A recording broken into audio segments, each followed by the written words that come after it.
welcome to another vlog. I've come to one of my favourite places today and I've brought you here before. It is Sissinghurst Gardens. The garden here in June is just absolutely stunning and we've had so much sun. All the flowers here were just out in full bloom. They kind of follow sort of colour themes throughout the garden, so there was like some really beautiful like purple areas and blues, and then they also had like yellows and oranges. I did some volunteering here when I was looking for work, when I was considering pivoting out of finance and moving into charity, which is the work that I do now. Something I found out when I was volunteering here is that they've kept the garden, or tried to keep it, as true to how Vita and Harold, I think his name was, how they sort of kept the garden. So they've tried to keep it really historically accurate, I suppose, in terms of how they would have kept it themselves, which I think is really beautiful. I enjoyed a really gorgeous lunch. The salads they do here are always stunning because they grow all the ingredients fresh and organically, so that was so delicious. Yeah, now I'm just going to wander around the gardens. I've already wandered around the gardens, wander around the grounds because they've got huge grounds here. I'm thinking that later today we will go out and pick some pineapple weed, and I'd like to make some pineapple weed syrup, as the name suggests, and in my most recent video you will have seen it, but pineapple weed literally smells and tastes like pineapple.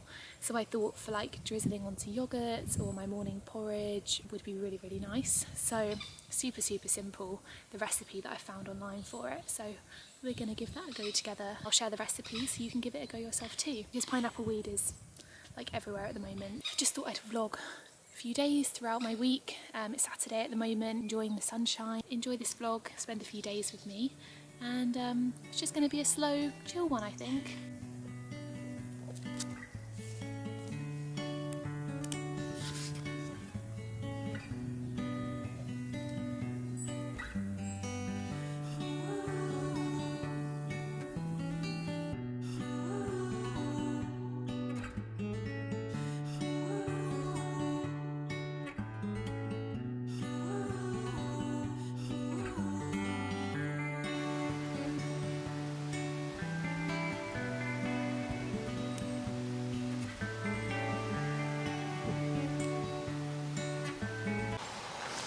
I fear I'm about to get rained on. It's a very dark sky, but just picking pineapple weed. Luckily there's loads of it growing in the village, so I shouldn't need to be out too long. Hopefully I won't get caught out. My hand smells amazing from the smell, literally just like pineapple. It's one of those ones that you really can't get wrong.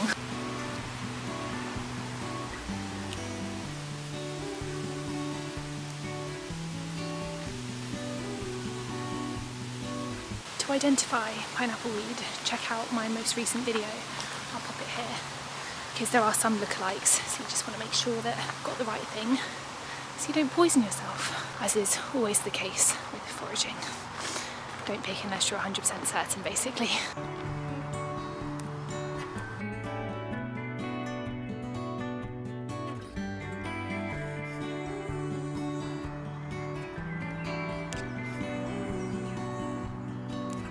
You will find as you pick pineapple weed that some of the heads are going to fall apart in your hand, just turn to seed. That's because they literally are just seed heads.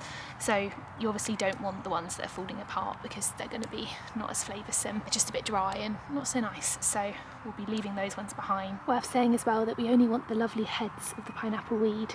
This is where all the flavour sits. And although the leaves do have a little bit of a pineapple scent, the heads are the best part. It's starting to rain, so I'm gonna put you guys away, and if I do get my camera out it's gonna be my iPhone, but otherwise I'll see you back at the house to make the syrup.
Good evening everyone.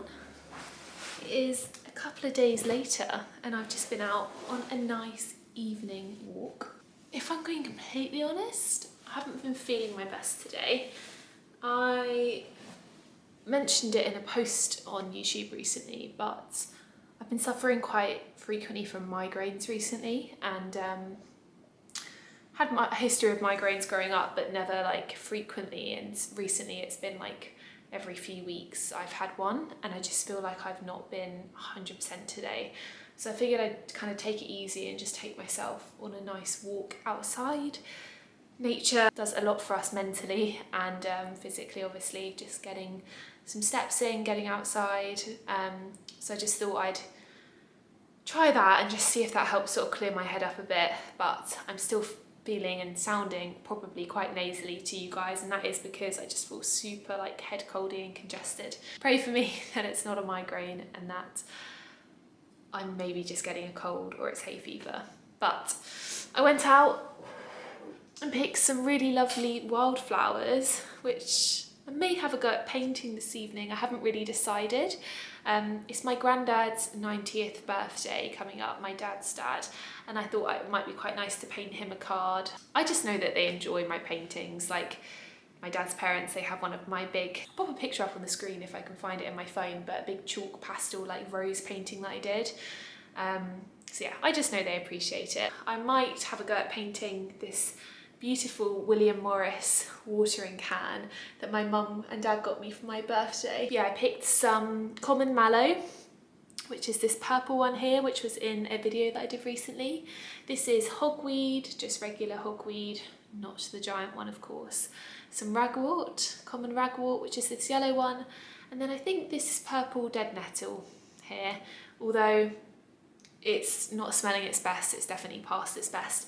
To be honest, it's not the nicest smelling bunch of wildflowers and not that diverse considering the beautiful flowers that we can get this time of year. And I showed you in the footage, but I also foraged some mugwort. So this is a nice little handful of mugwort here. Went along to a really cool cocktails and foraging evening in London on Thursday this week, last week even. I learnt about mugwort there, and it's not a plant I was particularly confident on before. But this is why going along to foraging courses and stuff, even if you feel like you know so much, is so valuable because there's always something new to learn. The plant and mushroom world is just so extensive. So this is mugwort.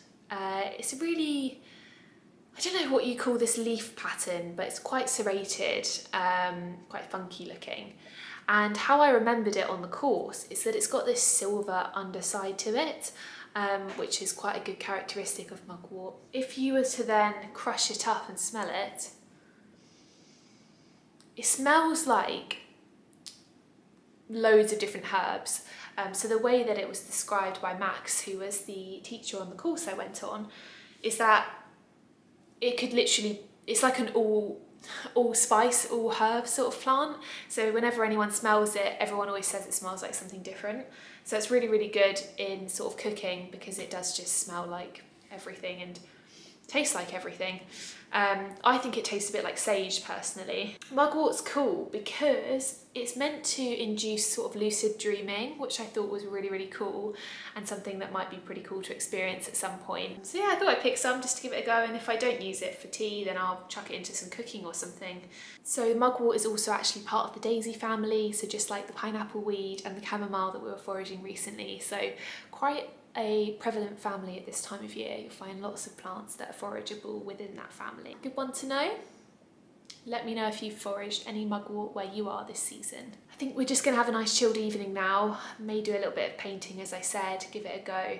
But I'm not gonna put too much pressure on myself to try and produce something amazing. I'm just gonna take it easy this evening, I think, with how wobbly I've sort of felt today. So